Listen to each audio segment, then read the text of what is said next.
Assalamualaikum warahmatullahi wabarakatuh.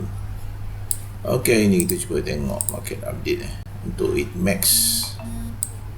Untuk Inmax ni kalau kita perhatikan sini ada MSS lah. Ni ada MSS untuk buy. Cuma kalau kita tengok MSS ni, cuba tengok time frame lebih besar. Contoh 4 hour, ada apa-apa tak yang menyebabkan Jadi dah raya dah? Dah raya dah? Dah. Raya apa tu? Deepavali.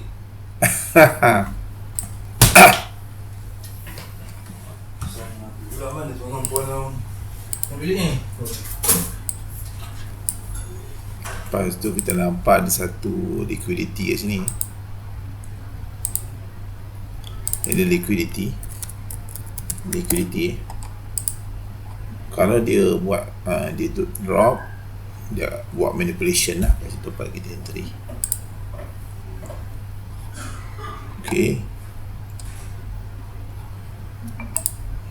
big metal tak nampak setup. Kalau macam ni kita nampak ada liquidity kat sini lah. Liquidity. Okay. Ni kalau ni coming, ada liquidity kalau kat sini. Bila kita nak entry kan,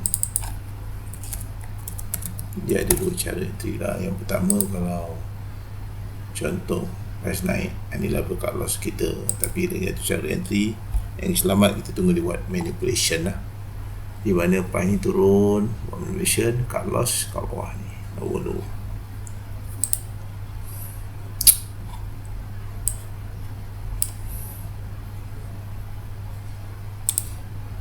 Okay, ni ada liquidity.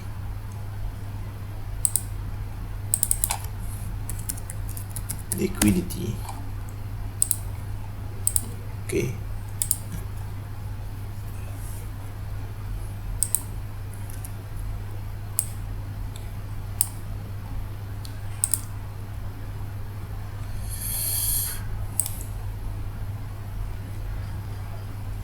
Nampak ni uptrend ni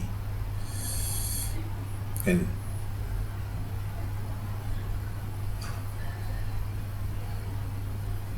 nampak sangat lah, tapi nampak lebih ke downtrend. Ni bearish liquidity lah, maknanya belum ada signal untuk kita buy untuk Mi ni. Tak ada signal lagi untuk kita buy. Okay, MBES dia TG Group. Okay,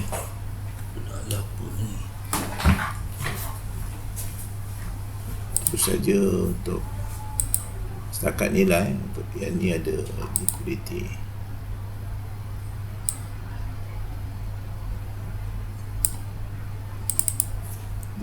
pula.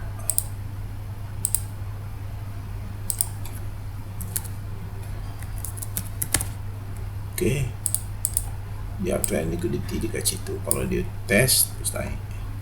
Situ saja untuk teknik SMC. Terima kasih. Assalamualaikum.